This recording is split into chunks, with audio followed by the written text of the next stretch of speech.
The Grand Riverview Hotel stood like a palace dropped into the middle of Manhattan, tall, gleaming, and full of people who acted like the world revolved around them. Inside its grand ballroom, chandeliers dripped with crystals that caught every flicker of candlelight, casting soft golden pools onto marble floors. Waiters in crisp black suits glided between clusters of guests, balancing silver trays stacked with tiny bites of food no one really needed, but everyone felt obligated to nibble. The air smelled like expensive perfume, truffle oil, and the faintest hint of nervous sweat, because even the richest people get anxious when they're trying to impress other rich people. In the middle of it all, moved a young woman who barely seemed to exist to the guests. She wore the hotel's standard uniform, a black skirt just above the knee, a white blouse with a small embroidered logo on the pocket, and low black shoes that made no sound as she walked. Her dark hair was pulled back into a neat bun, not a strand out of place. She carried herself with quiet efficiency, eyes down, shoulders slightly rounded, not from shame, but from years of learning how to take up less space in rooms full of people who expected to be the center of attention. She wasn't there to be seen. She was there to serve. Her name wasn't announced over the microphone. No one clinked glasses to toast her. She wasn't listed in the program under special guests or honored patrons. But if you watched closely, really watched, you'd notice something unusual about the way she moved. There was a rhythm to her steps, a kind of quiet grace, like she was listening to music only she could hear.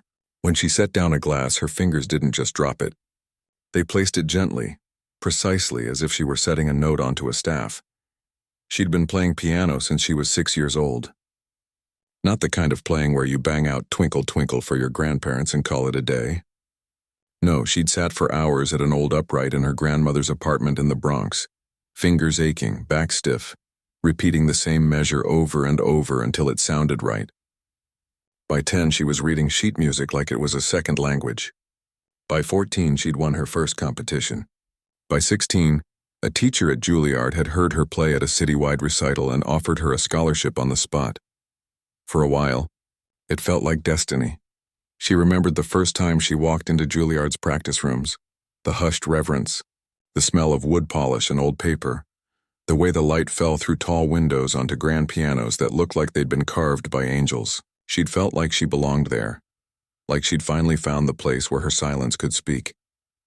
But life doesn't care about destiny. Her mother got sick the summer before her second year. It started with fatigue, then pain, then a diagnosis no one wanted to say out loud. The medical bills piled up faster than hope. Insurance covered some, but not enough. Not nearly enough. She tried to keep up with classes, practice 6 hours a day, work part-time at a coffee shop, and visit the hospital every evening. But something had to give. And when the hospital called one night saying her mother needed a procedure they couldn't delay, and the deposit was $8,000. Due by morning, she knew what she had to. She withdrew from school, she sold her keyboard. She moved back home to care for her mom full-time. And when her mother finally stabilized, weak but alive, she needed a job that paid enough to keep them afloat. That's how she ended up at the Grand Riverview. Not because she loved serving canapes to people who barely looked at her, but because the tips were good, the hours were steady, and the hotel offered health insurance that covered her mother's medications. Tonight was one of the biggest events of the season, the annual Harmony for Hope Gala, a fundraiser for arts education. The irony wasn't lost on her. She was serving hors d'oeuvres at a party meant to support kids like she once was, kids with talent but no money, while wearing a uniform that said, "I'm not one of you." She moved through the crowd like a shadow. A man in a tuxedo waved her over without making eye contact. "Another round of champagne, please." She nodded, refilled his glass, and stepped back before he could ask for anything else. A woman in a sequined gown laughed loudly at something her friend said, then turned and nearly knocked the tray from the young woman's hands. "Oh, sorry, dear," she said, not sounding sorry at all before turning back to her conversation. No one asked her name. No one asked how her day was. No one noticed the slight tremor in her hands from carrying heavy trays all evening, or the way she winced when she bent to pick up a dropped napkin. Her lower back had been sore for weeks from standing 10 hours a day. But she didn't complain. Complaining wouldn't pay the rent. It wouldn't refill her mother's prescription. It wouldn't bring back the years she'd lost. Still, there were moments, small, stolen moments when the music came back to her. Like when she passed the grand piano in the ballroom earlier that evening. It sat in the corner like a throne, polished to a mirror shine, waiting for the hired quartet to finish so someone could play during the intermission. She'd paused for just a second, her tray balanced on one hand, and let her eyes trace the curve of the lid, the black and white keys, the pedals gleaming under the lights. She remembered the weight of a key under her fingertip, the way a chord could fill a room or a heart, the way silence after a final note could feel heavier than sound. She shook her head and kept walking. That life was behind her, or so she told herself. The string quartet began their final piece, a light, airy Vivaldi arrangement meant to soothe, not stir. Guests chatted over it, clinking glasses, checking phones, posing for photos. Music was just background noise here, like the hum of the air conditioning or the murmur of the city outside. She finished her round and stepped into the service hallway to reset her tray. Her feet ached. Her blouse was damp under the arms. She took a deep breath, closed her eyes for 3 seconds, and reminded herself, just 2 more hours. Then home, then check on Mom, then sleep. Then do it all again tomorrow. Back in the ballroom, the quartet packed up their instruments. The room buzzed with renewed energy, people stretching, adjusting ties, glancing at watches. The main performer, a famous jazz pianist flown in from Paris, was running late due to flight delays. There would be a 15-minute gap before he arrived. The event coordinator, a woman with a headset and a permanent frown, scanned the room in panic. "We can't have dead air," she muttered to the hotel's maitre d', an older man with silver hair and tired eyes. "These people paid $5,000 a plate. They expect entertainment every second." The maitre d', Mr. Langley, nodded slowly. He'd worked at the Riverview for 32 years. He'd seen debutantes cry, CEOs get drunk, and once a billionaire propose with a diamond the size of a grape. He knew how to keep things running smoothly. But tonight, his eyes drifted past the coordinator, past the glittering crowd, and landed on the young waitress who was quietly stacking empty wine glasses near the piano. He'd noticed her before. Not just because she was efficient, though she was, but because of the way she moved near the piano.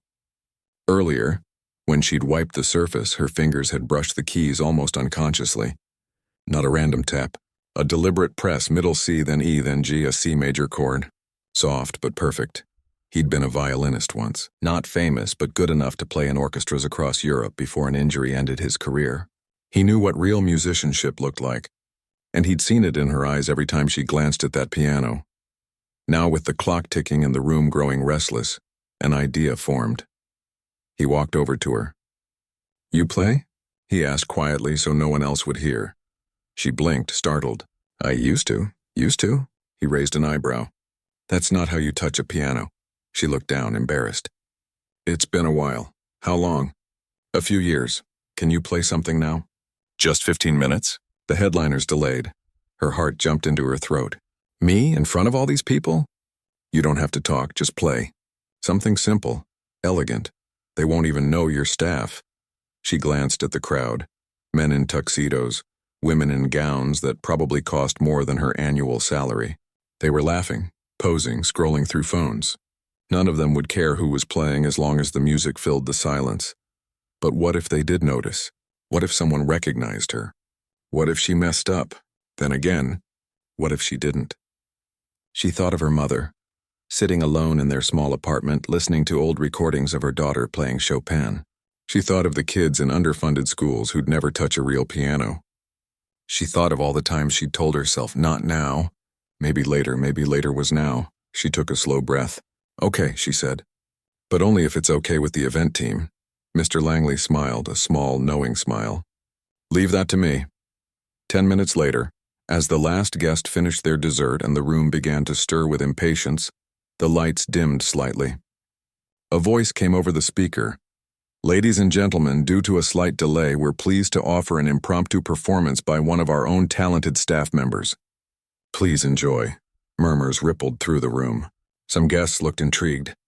Others barely glanced up from their phones. A few exchanged amused glances as if this were a quirky little sideshow, like watching a dog ride a bicycle. She walked to the piano. Her legs felt like jelly. Her palms were damp. She smoothed her skirt, sat on the bench and adjusted the height, just like she used to. The room was still bright, still full of movement. No one was really looking. That was good. That was safe. She placed her hands on the keys, and for the first time in years she let herself remember why she'd fallen in love with music in the first place. It wasn't for fame.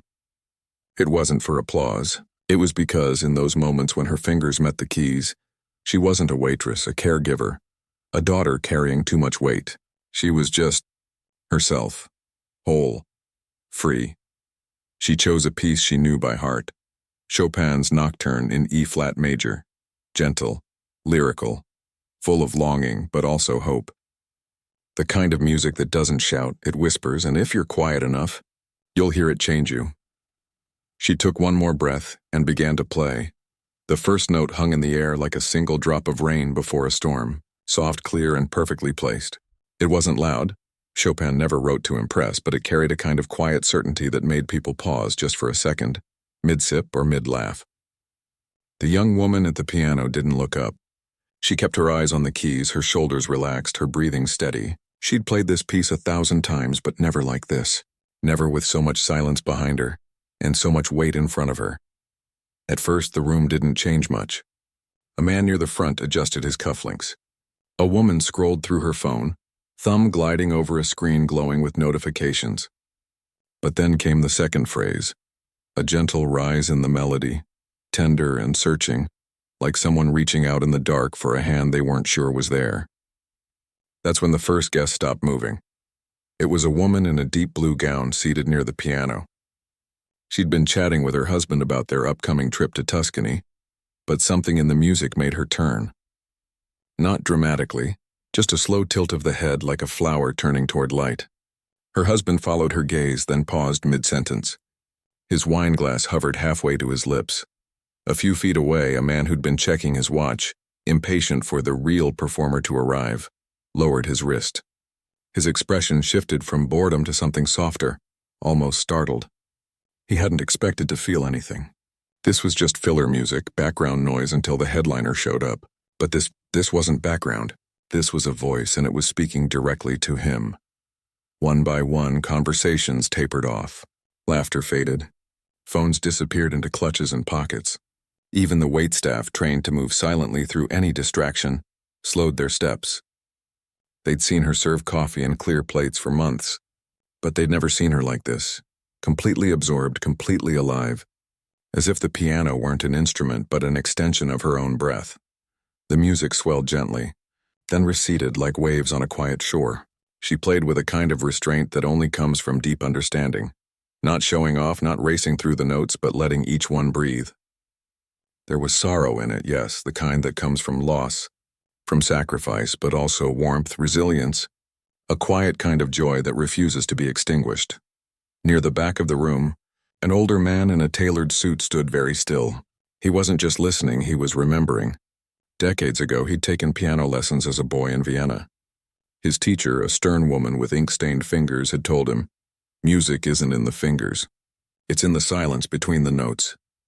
He hadn't understood then, but he understood now, and this young woman, this waitress in a hotel uniform, was playing that silence better than anyone he'd heard in years. At the edge of the ballroom, Mr. Langley watched from the shadows. His arms were crossed, but his eyes were bright. He'd taken a risk bringing her up here. If she'd stumbled, if the crowd had laughed or ignored her, it could have been embarrassing. For her, for him, for the hotel. But he'd known. He'd seen it in the way she carried herself, in the way her hands moved even when she wasn't playing. Talent like that doesn't disappear. It just waits, and now it was speaking. Halfway through the piece, something remarkable happened. A child, maybe 6 or 7, dressed in a tiny tuxedo, dragged along by his parents, slipped from his chair and walked toward the piano. His mother gasped and reached for him, but his father gently held her back. The boy stopped a few feet away, eyes wide, mouth slightly open. He didn't fidget. He didn't ask for candy or a phone. He just stood there listening, as if he'd never heard anything so beautiful in his short life. That small act broke something open in the room. It was as if the child's pure, unguarded attention gave everyone else permission to feel something too. Shoulders dropped, jaws unclenched, Eyes softened. For the first time all evening, the guests weren't performing. They weren't networking, impressing, or comparing. They were just human. When the final notes came, slow, lingering, like a sigh after a long-held breath, the room didn't erupt in applause right away. Instead, there was a silence so complete it felt sacred.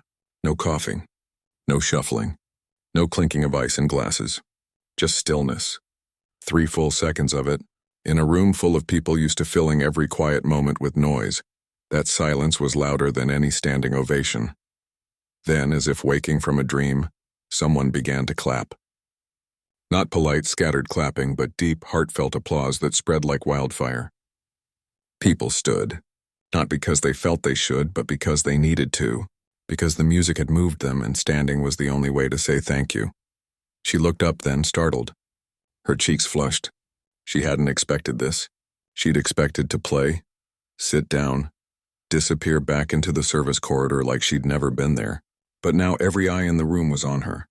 Not with pity, not with curiosity, with respect.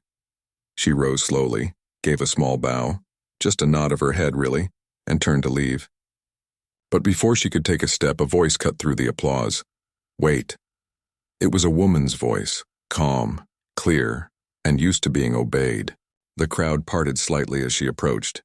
She was older, maybe in her late 60s, with silver hair swept into a loose knot and eyes that missed nothing. She wore a simple black dress, no jewelry except for a single pearl pendant.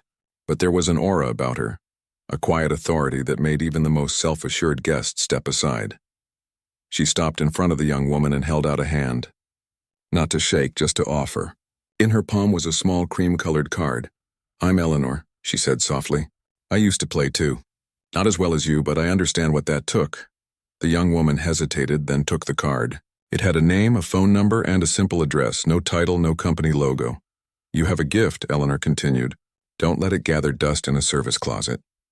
Before she could respond, Eleanor turned and walked away, disappearing into the crowd as quietly as she'd arrived. The applause had died down, but the energy in the room hadn't.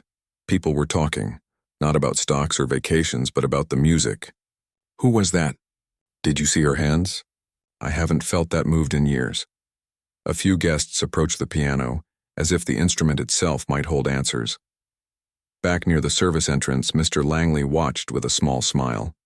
He knew what came next. He'd seen it before. Talent recognized, doors opening, lives changing. But he also knew it wouldn't be easy. Fame, even the quiet kind, came with pressure. And this young woman had spent years learning how to stay invisible. Being seen would be harder than playing Chopin. She finally made it back to the staff hallway, her heart still pounding. She leaned against the cool tile wall, closed her eyes and let out a long breath. Her hands trembled slightly, not from nerves now but from release, like she'd been holding her breath for years and had only just remembered how to exhale. One of the other waiters, a guy who'd worked the bar all night, poked his head in. Hey, he said, grinning. You just broke the internet.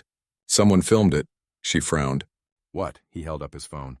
On the screen, a shaky video showed her at the piano, the crowd silent, the chandeliers glittering above.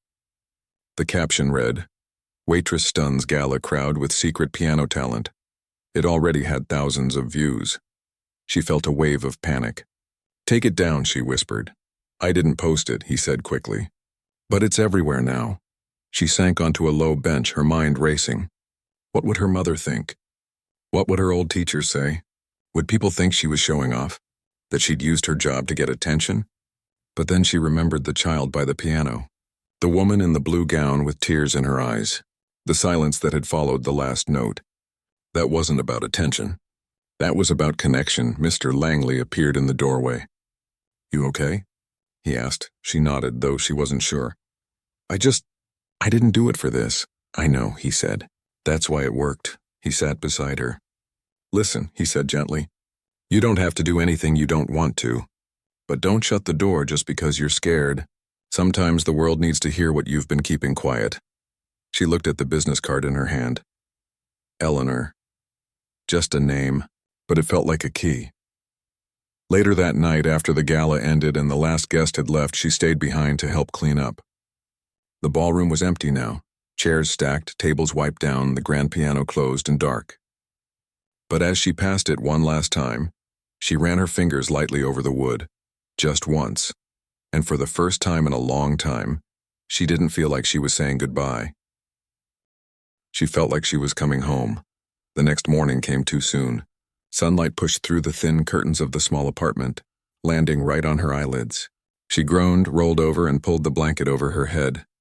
But sleep wouldn't come back. Her body was exhausted. 10 hours on her feet, then another 2 hours tossing and turning. But her mind was wide awake, replaying every second from the night before like a song stuck on loop. The silence, the applause, the way the air had changed in that room, like someone had opened a window in a stuffy house and let in real air for the first time. And that card, Eleanor's card, was still on her nightstand, next to her mother's pill organizer and a half-empty glass of water. She sat up slowly, wincing as her lower back protested. Same as always. But today something felt different. Not in her body, in her chest. Like a door had cracked open inside her, just a sliver, and light was getting through. Her mother was already awake, sitting at the kitchen table with a cup of tea, wrapped in a faded robe. She looked tired but peaceful. "You're up early," she said, her voice soft. "I couldn't sleep," she replied, shuffling to the coffee maker. Her mother watched her for a moment. "Something happen at work?" She paused, spoon hovering over the grounds. "How do you explain magic to someone who spent years watching you carry the weight of the world?" She took a breath. "I played piano last night." Her mother's eyes widened. "At the hotel?" "Yeah, during the gala. They needed someone to fill time before the main performer arrived. Mr. Langley asked me." Her mother set her cup down slowly. And people listened. There was a long silence. Then her mother reached across the table and took her hand. Her skin was thin, her fingers cool, but her grip was firm. "I always knew you'd play again," she said quietly. "Even when you stopped believing it yourself." Tears pricked at the corners of her eyes. She blinked them away. "It's just one night, Mom, doesn't change anything." But even as she said it, she didn't quite believe it. At work that evening, everything felt strange. Not bad, just shifted. The other staff treated her differently. Not with jealousy, but with a kind of quiet awe. The dishwasher, a quiet man who rarely spoke, nodded at her and said, "You made that piano sing." The bartender handed her a soda without being asked and winked. Even the stern head of housekeeping gave her a rare smile, but the real change came from the guests. She was refilling water glasses in the lobby lounge when a woman in a cream-colored suit stopped her. "Excuse me," she said gently. "Were you the one who played at the gala last night?" She froze, tray in hand. Yes, the woman's face lit up. "I was there. My husband and I couldn't stop talking about it. You have no idea how much that meant to us. We've been through a rough year, and your music, it felt like hope." She didn't know what to say. "Thank you," she managed. Later, a man in his 60s approached her near the elevator bank. "My daughter saw the video online," he said. "She's 12, takes piano lessons. She watched it 3 times and said, 'Mom, I want to play like her.'" He smiled. "You inspired her. She kept saying thank you over and over. But each time it felt less like politeness and more like a promise, like she owed it to them. To herself, to not let this moment vanish." Then came the messages. Her phone buzzed nonstop. Not just texts from friends saying, "OMG, I saw you," but emails from strangers. A local music school asked if she'd consider teaching a master class. A small concert hall in Brooklyn offered her a slot for a solo recital. A journalist from a city magazine wanted to do a feature. The waitress who stopped a room full of millionaires. She didn't reply to any of them. Not yet. She needed to think. But the hardest part wasn't the attention, it was the doubt. Late that night, after her shift, she sat on the fire escape of her building, wrapped in a hoodie, staring at the city lights. The noise of traffic, distant sirens, laughter from a nearby bar, it all felt far away. She pulled out Eleanor's card again. What if this was a fluke? What if she'd only moved people because they weren't expecting anything? What if she tried again and failed? The thought made her stomach twist. She remembered her first recital at Juilliard. She'd been so nervous she threw up backstage. But when she sat at the piano, something clicked. The fear didn't go away, but it got smaller, drowned out by the music. Maybe that's what last night was. Not perfection, just truth. The next afternoon, she finally called the number on the card. It rang twice before a calm voice answered. Hello? Hi.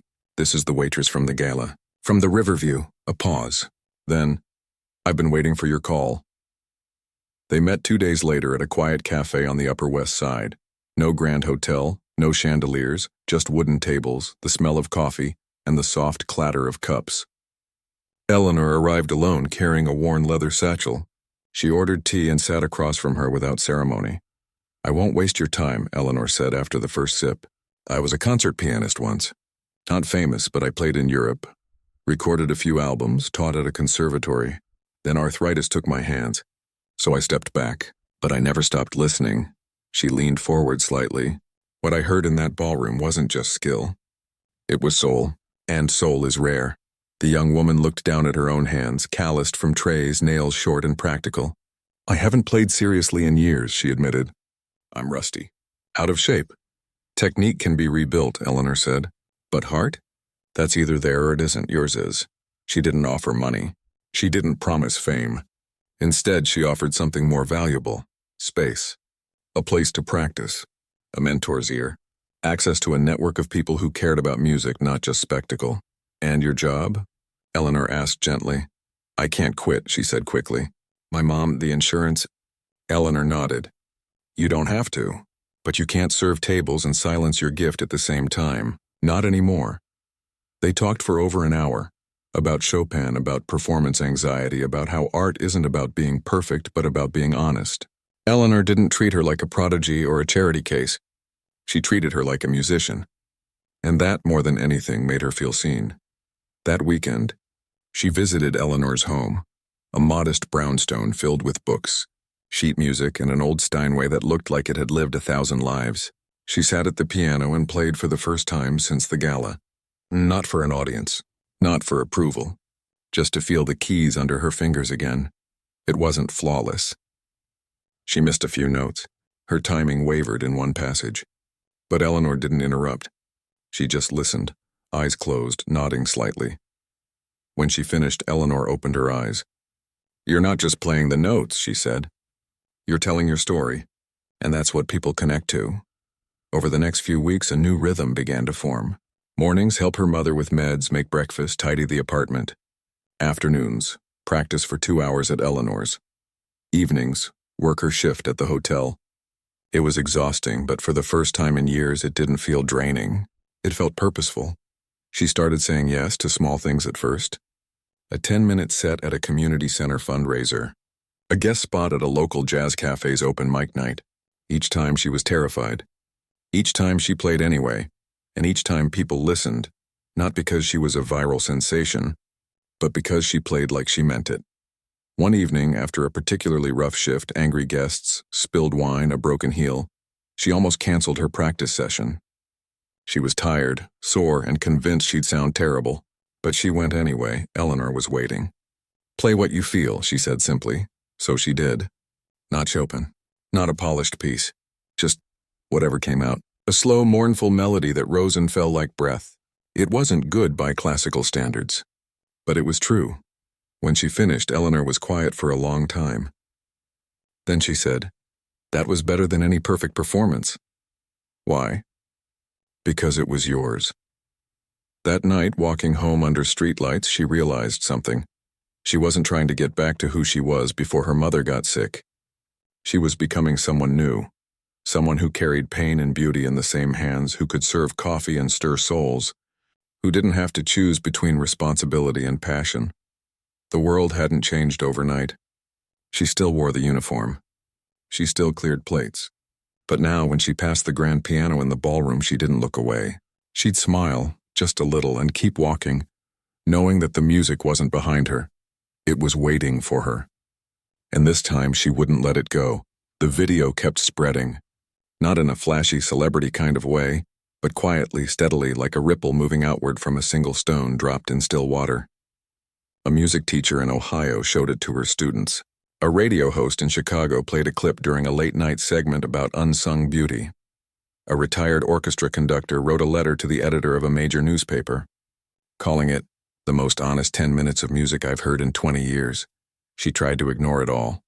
She kept showing up for her shifts, kept folding napkins into neat triangles, kept refilling water glasses without spilling a drop. But the world wouldn't let her disappear again. One afternoon, while restocking silverware in the staff pantry, her phone buzzed with a call from an unknown number. She almost didn't answer, but something made her swipe. Hello? Hi, a calm professional voice said. This is Daniel Reeves from the City Arts Review. I know you've probably gotten a lot of requests, but I'd really like to speak with you. Just a short interview. No pressure, no tricks. I was at the gala that night. I heard you play, she hesitated. Interviews meant exposure. Exposure meant expectations. And expectations scared her more than empty rooms or missed notes. But then she remembered the child by the piano, the one who'd stood there completely still, eyes wide with wonder. If her story could make even one person believe that talent doesn't need a fancy title or a perfect life to matter, maybe it was worth sharing. Okay, she said softly, but only if you promise not to make it about me being a waitress who plays piano. I'm just a person who plays. The rest is just circumstance, he agreed. The interview happened a week later in a quiet corner of the hotel's garden courtyard. No cameras, just 2 chairs, 2 cups of tea, and a voice recorder. He didn't ask about her rags to riches journey or how she beat the odds. Instead, he asked what music meant to her now, after everything. She talked about silence, about listening, about how sometimes the most powerful thing you can do is show up, even when you're tired, even when no one's watching. When the article came out 2 weeks later, it didn't have a sensational headline. It was simply titled, "The Music That Filled the Silence." And in it, she wasn't a gimmick. She was a musician, human, flawed, real. That piece changed everything, not overnight, not with flashing lights or record deals. But doors began to open, small, real ones. A community arts center invited her to lead a free workshop for teens. A nonprofit that brought music into hospitals asked if she'd play for patients recovering from surgery. A local high school, struggling to keep its music program alive, reached out and asked if she'd consider mentoring their students once a week. She said yes to all of them. But the biggest surprise came from the people who'd been at the gala. One evening, as she was leaving work, a sleek black car pulled up to the hotel's service entrance. The window rolled down and a familiar face appeared. The woman in the deep blue gown who'd been the first to stop talking when the music began. "I've been looking for you," she said gently. "I didn't get to say thank you properly that night." She stepped out of the car, holding a small envelope. "My daughter has been begging me to find you. She's 13, plays piano, and hasn't stopped talking about your performance. She says you made her believe music isn't about competitions or perfect scores. It's about feeling." Inside the envelope was a handwritten note from the girl. "You played like you knew what my heart sounds like. Thank you." Beneath it was a check, not huge, but enough to cover 2 months of her mother's medication co-pays. She tried to refuse it, but the woman wouldn't take no for an answer. "Call it an investment," she said with a smile.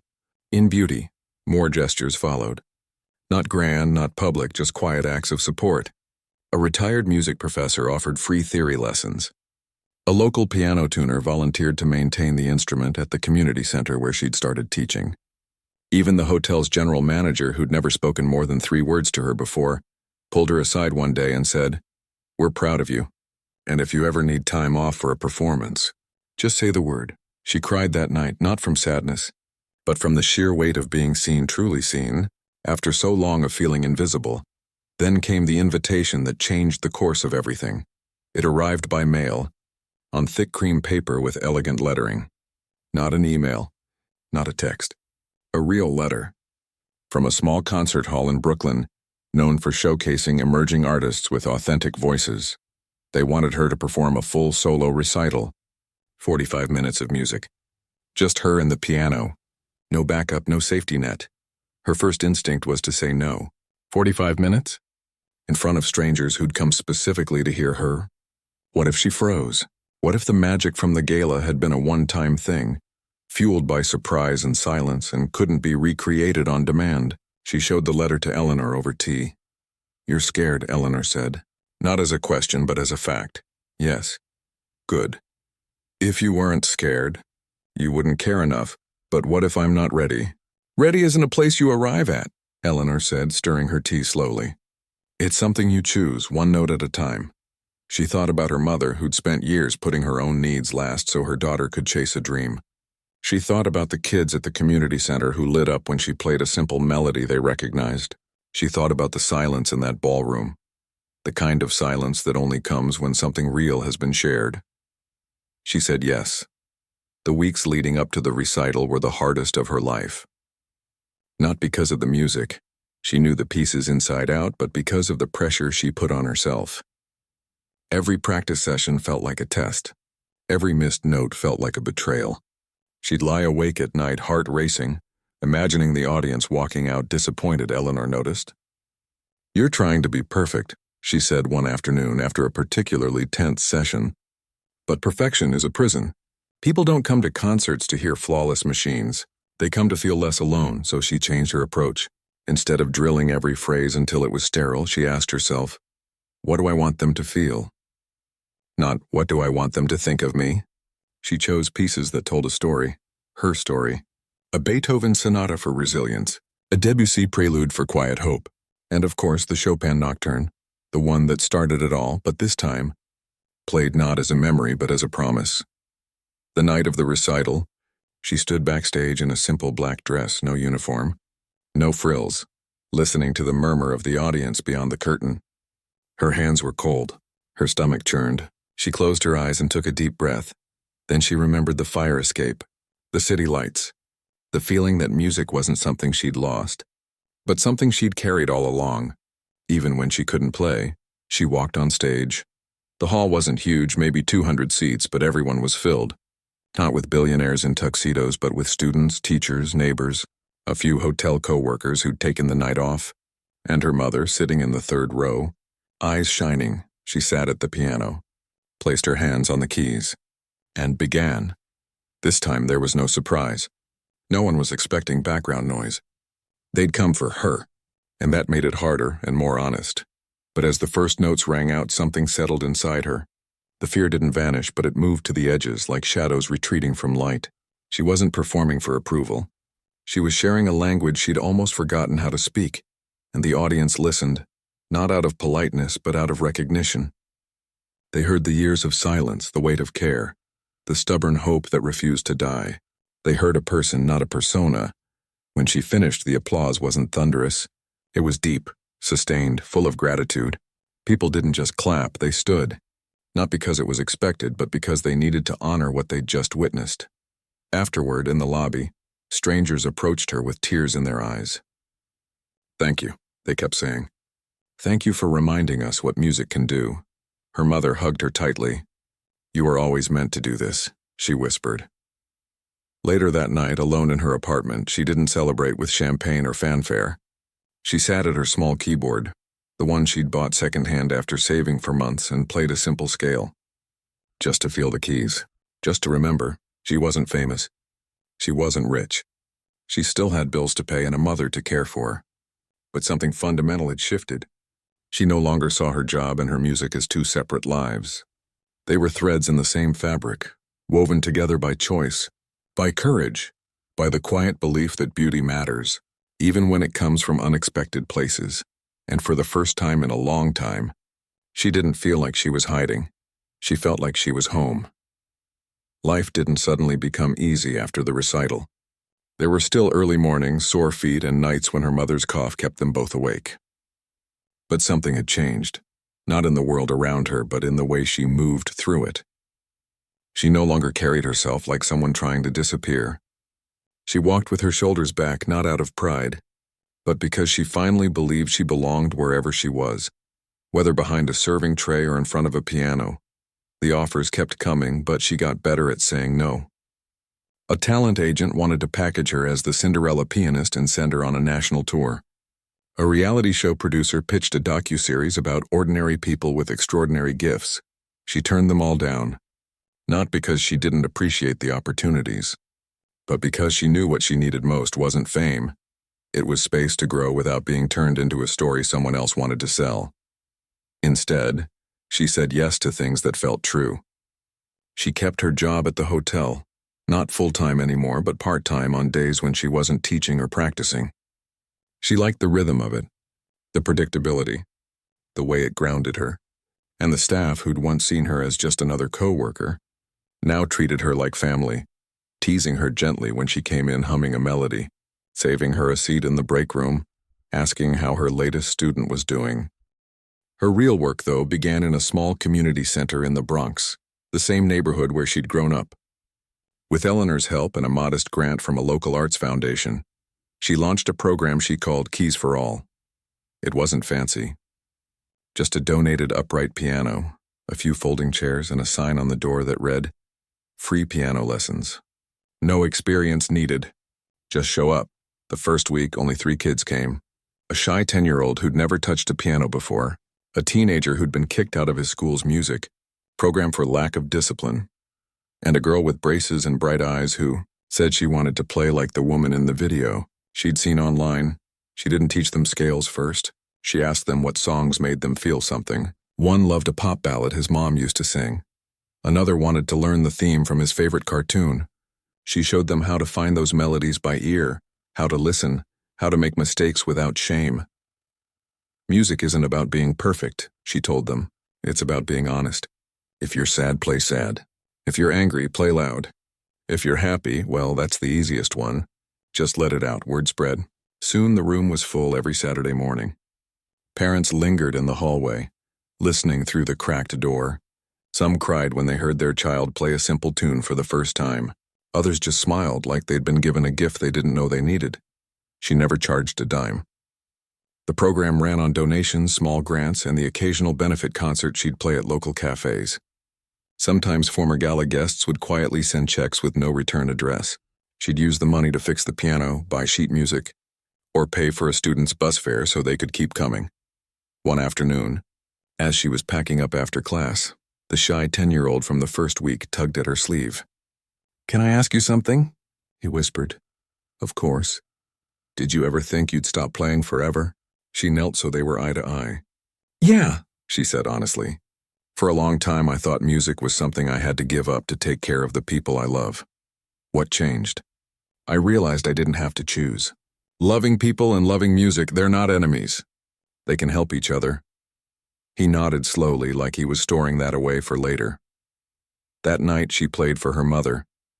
Not a concert piece, just a simple lullaby she'd made up on the spot. Her mother closed her eyes and smiled. "You're giving them what you needed," she said softly. "That's the best kind of healing." Months passed. Seasons turned. The Keys for All program grew, not in size but in depth. She started inviting other musicians to teach. Guitarists, drummers, even a retired jazz singer who taught kids how to find their voice. The center became more than a music school. It became a place where kids who felt overlooked elsewhere could walk in and be seen, heard, valued. And she never forgot where she came from. She still wore her hotel uniform on her shifts, not as a costume, but as a reminder. One evening during a high-profile charity dinner, a guest recognized her and asked, "Aren't you the pianist? What are you doing serving drinks?" She smiled gently. "Same thing I've always done, taking care of people, just in different ways." The guest looked surprised, then thoughtful. Later, he left a generous tip, not for her, but for the community center with a note. "Keep opening doors." The biggest moment came a year after the gala. The Grand Riverview hosted another Harmony for Hope event, but this time the young woman wasn't serving. She was the headliner. She walked into the same ballroom where she'd once cleared plates in silence. The grand piano sat in the same spot. The chandeliers still glittered. But everything felt different. She wasn't nervous this time. She was grateful. As she played, she saw familiar faces in the crowd. Not just wealthy donors, but students from her program, sitting in seats donated by the hotel. Her mother beaming from the front row, Mr. Langley standing near the back with his arms crossed and a proud smile. Even Eleanor, who rarely left her home anymore, had come to hear her. But the most powerful moment came during the final piece. She played the Chopin Nocturne again, the same one from that first night. And just like before, the room fell into that deep, sacred silence. Only this time it wasn't surprise that held them still. It was understanding. After the concert, people didn't just applaud, they lined up to speak with her, not for autographs, but for connection. A businessman admitted he'd signed up to volunteer at a youth center after hearing her story. A woman said she'd started playing piano again at 50, just for herself. A teenager shyly handed her a CD of his own compositions.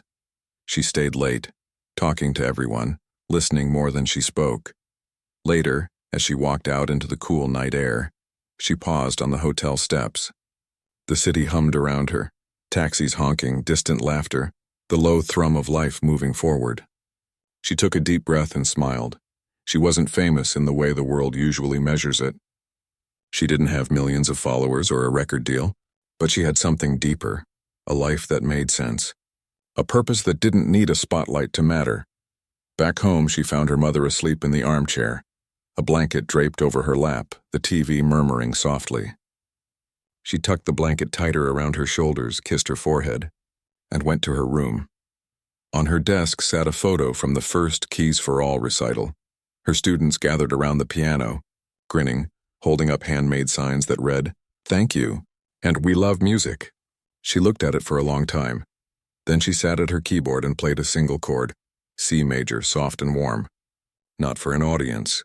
Not for a video. Just for herself. Just because she could, and in that quiet moment, with the city breathing outside and her mother sleeping peacefully down the hall, she knew she'd finally found the harmony she'd been searching for. Not between success and sacrifice, but between giving and receiving, between serving and singing, between silence and sound. She wasn't just a waitress who played piano. She was a person who'd learned that your worth isn't defined by the room you're in, but by the truth you bring to it, and that truth, once shared, could change everything.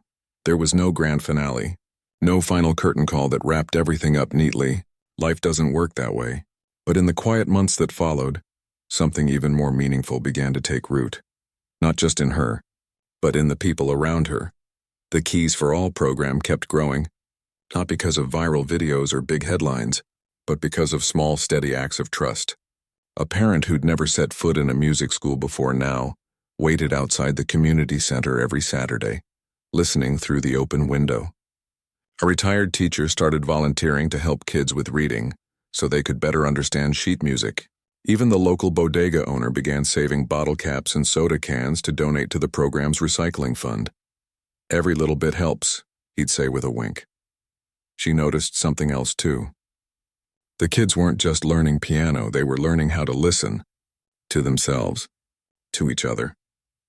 During group sessions, they'd take turns playing while the others sat in silence, really listening, then offering kind words. "I liked how you made that part sound like rain," or "that part felt like my dog when he's happy." It wasn't about competition. It was about connection. One rainy afternoon, a new student showed up, a boy no older than 9, standing alone in the doorway, soaked from head to toe, clutching a plastic bag like it held something precious. He didn't say a word. Just stood there, eyes wide, watching the others play. She walked over, knelt down, and smiled. "You here to learn?" He nodded, then opened the bag. Inside was a broken toy keyboard, its keys cracked, one corner held together with duct tape. "It's all I got," he whispered. Her throat tightened. She didn't ask where he lived or why he was alone. She just took the toy gently, set it on a shelf like it was valuable, which to him it was, and said, "Well, today you get to play a real one." He sat at the upright piano with trembling hands. She showed him middle C, then E, then G, a simple C major chord. When he pressed the keys and heard the full, rich sound for the first time, his eyes filled with tears. Not sad tears. The kind that come when something inside you cracks open and lets in light. That moment reminded her why she'd started this, not to build a career, but to make sure no child ever felt like music wasn't for them. Meanwhile, her own playing kept evolving. She still performed occasionally, small venues, community events, sometimes even at the hospital where her mother had once stayed, playing softly in the atrium for patients and families needing a moment of peace. She never charged. She played because it felt like giving back to the silence that had once held her when she had nothing else. One evening, after a performance at a local library, an older woman approached her. She moved slowly, leaning on a cane, but her eyes were sharp and kind. "I used to play," she said, "before my hands gave out. But tonight, for a little while, I felt like I was playing again just by listening. They sat together on a bench outside talking about Chopin, about how music stays with you even when you can't make it yourself. Before leaving, the woman pressed a small, worn music book into her hands. "My teacher gave this to me in 1953, she said. "Now it's yours." Inside the cover, in faded ink, was written, "Play not to impress, but to heal." She kept that book on her piano from then on. Back at the hotel, things had settled into a new rhythm. She only worked 2 shifts a week now, but she never stopped showing up. The staff still greeted her like family. The guests still sometimes recognized her, but they'd learned not to make a fuss. They'd just smile, nod, and say, "We're glad you're here," whether she was serving coffee or playing for charity. Mr. Langley, now nearing retirement, often sat in the staff break room with her during her shifts. They'd talk about music, life, the strange way things sometimes come full circle. One day, he handed her an envelope. Inside was a letter of recommendation for a teaching position at a respected music conservatory that had heard about her work with youth. "They want someone who understands that music isn't just notes on a page," he said. "They want someone who knows it lives in people." She read the letter 3 times. It was an honor, a real opportunity. But after thinking it over, she wrote back politely declining. Not because she didn't appreciate it, but because her classroom wasn't in a grand hall with polished floors. It was in a slightly drafty community center with mismatched chairs and a piano that needed tuning every month. "I'm exactly where I need to be," she told Mr. Langley. He just nodded. "I figured you'd say that, and I'm glad." Her mother's health remained stable, thanks to consistent care and the quiet joy she got from watching her daughter live fully again. Some evenings they'd sit together on the couch, her mother knitting, her playing softly on the keyboard. No audience, no pressure, just the 2 of them sharing space and sound. "You know," her mother said one night, "I used to worry that you gave up your dream for me." She stopped playing. "I didn't give it up, Mom. I just put it in my pocket for a while, so I could carry you." Her mother reached over and squeezed her hand. "You carried us both." Time passed. Seasons turned again. The program celebrated its 2nd anniversary with a small recital. Kids playing everything from classical pieces to their own compositions. One girl, who'd barely spoken when she first arrived, sang an original song about feeling invisible, until music helped her find her voice. The room was silent when she finished. Then everyone stood, not out of politeness, but out of shared understanding. Afterward, a local news station did a short segment. Not flashy, just a quiet 5-minute piece showing kids laughing, practicing, helping each other. No dramatic music, no over-the-top narration, just truth. The video got shared more than expected, not because it was sensational, but because it felt real. Messages poured in, from teachers wanting to start similar programs, from parents saying their child finally felt seen, from adults who'd given up music years ago and were now picking it up again.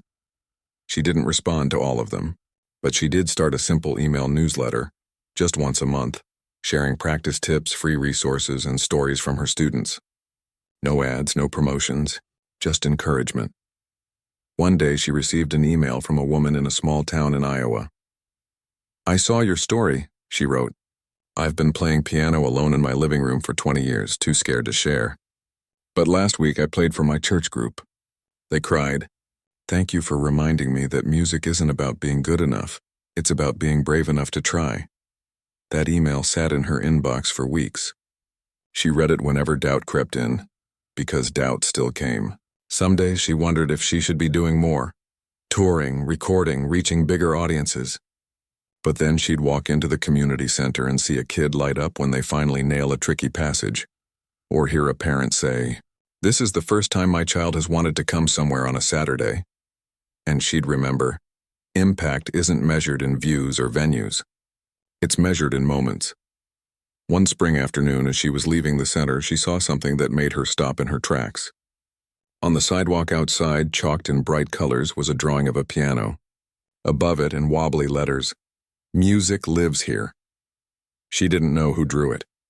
Maybe one of the kids. Maybe a neighbor. It didn't matter. What mattered was that someone felt this place was worth marking, not with a sign, but with joy. That night she sat at her keyboard and played for no one but herself. Not a concert piece, not a lesson, just a melody that came from somewhere deep, a mix of sorrow, gratitude, and quiet hope. She played until her fingers ached and the streetlights outside turned on, and in that moment she realized something. She wasn't waiting for her life to begin. It already had. Not with a spotlight or a standing ovation, but with small choices. Showing up, listening, sharing what she had, even when it felt like it wasn't enough. The world kept spinning. People kept rushing. But in that little room in the Bronx and in her small apartment, and in the hearts of the kids she taught, something lasting was growing, not fame, not fortune, but a quiet kind of legacy. The kind that doesn't need a headline. The kind that lives in a chord played by a child who once thought they had nothing to offer. The kind that echoes in silence and changes everything.